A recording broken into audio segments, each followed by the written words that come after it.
right? That's like probably up there as like a highly processed food, one of the most processed. And then you can get something, I think maybe like oats might be like one of the lower ones on the lower end of the scale. So you get the idea of how food can kind of literally not exist in the natural environment and be a food, or it could be a food that is in the natural environment and be formed into like maybe some sort of a cereal. All right.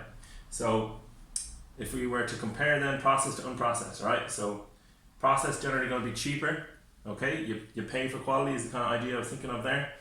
When you compare it to fresh, okay, because the food is fresh, you're paying a premium for that. And then it's usually faster in terms of like preparation or cooking time. So the processed food could be instant, or it could have like minimal time to prep. So think of something maybe like, you know, pot noodles or microwave popcorn or something along those lines that it's just really fast, you know. Any kind of TV dinner, anything that you can cook really quickly with like minimal effort. And then it's also easy, okay? So when I say easy, I mean the availability, like it's abundant, okay? The typical example would be a corner store, right? Or like a small shop, okay? I have nothing against these shops. I worked in one before. They're great. They're very handy. But when I walk in there and I see all the foods that are there, if we were to take 100 foods blindly, right?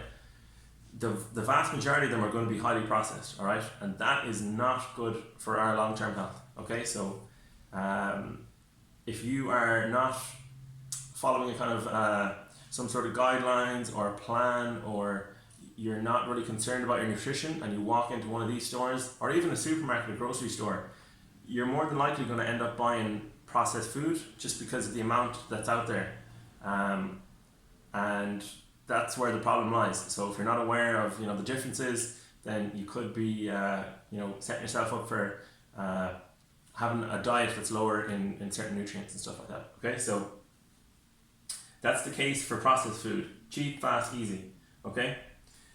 Then unprocessed food. What's the case against unprocessed food, like a plant-based diet? Okay, more expensive.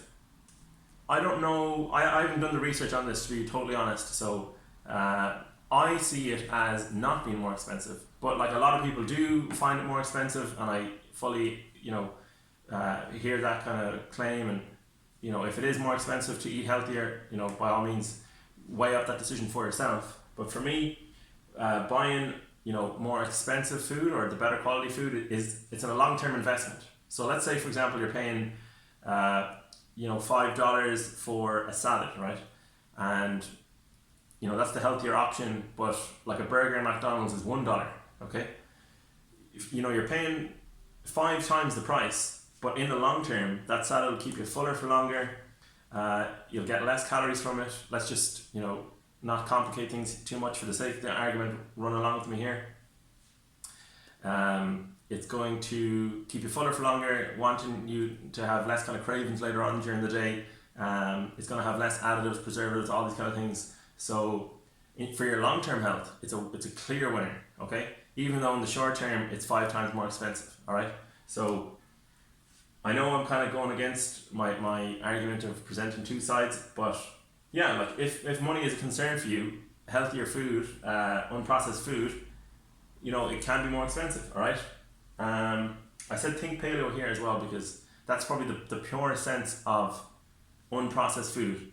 But the problem with that is paleo is like a diet. It's a little bit rigid, a bit strict. There's only a certain amount of foods you can have, and unfortunately, as I see it, life is dynamic. We live in the grey, so we don't always, you know, eat at home, or we don't always eat out. You know, there's different occasions that come along. We're people, so our moods change, our desires change, our goals change. So bearing that in mind, then having a rigid diet like paleo, even though it is healthy, mightn't suit everyone, okay? And then it's generally going to be slower because it requires time to cook, okay? So for some people, that's not a problem. They really enjoy cooking, they're good at it. It's a big part of their day. They use it to socialize, and they have the time to do that, okay? But then for other people, processed food becomes more of an appeal, more appealing, because they save that time and they can put it towards other things, okay? Then the last point is unprocessed food, it can be difficult to get. So it's not as available. So for example, seasonal foods, like I know seasonal foods is becoming less of a thing as far as I know, because we can like import food. So for example, we have avocados and they're not even grown in, they're only grown in South America. So how the hell do they make it here? So, with the globalization of food, that makes things more available, but still that's not always the case. All right, so lower availability, and then there's also food deserts. So it's actually a really cool thing. So as I see it, no one else will find this cool, but there's a place here in San Francisco called the Tenderloin, and it's a lower socioeconomic area, and in that it's called a food desert, like in research. And basically what that means is that it's deserted of nutritious food. So there's lots of kind of corner stores there, fast food places, and just highly processed, less nutrient dense food, all right? And let's say, so generally that would be bad, right?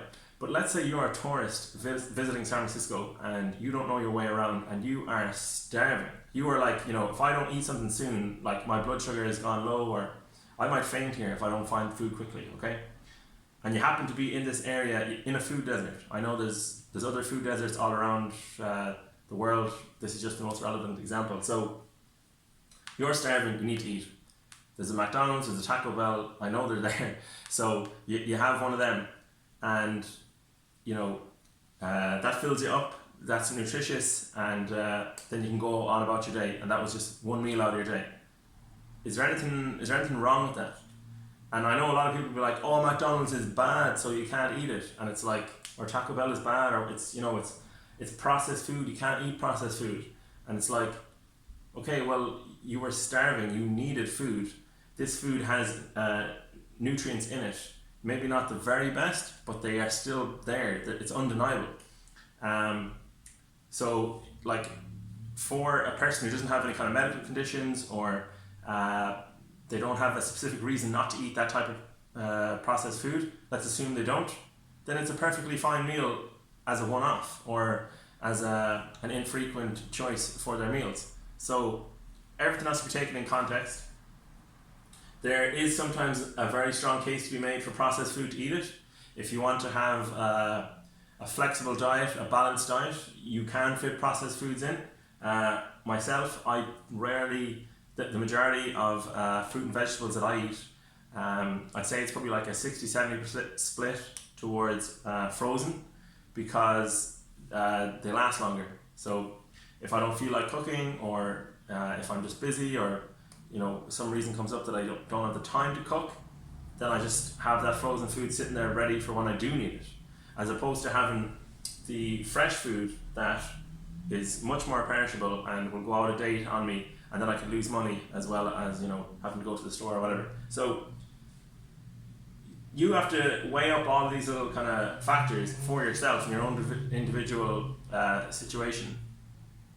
And I think just being more open-minded, like, there is value in processed food. Sometimes there's not value in unprocessed food, and don't be too rigid in your approach to nutrition and shoot yourself in the foot.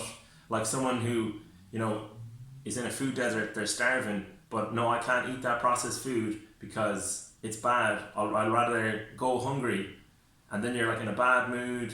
You're not able to socialize, you're not able to do the normal things you would be able to do because you're walking around, starving yourself. Okay, it's an extreme example, I know that, but it does prove the point. Okay, so if you want a flexible approach to nutrition, you want a balanced diet, consider the value in processed foods.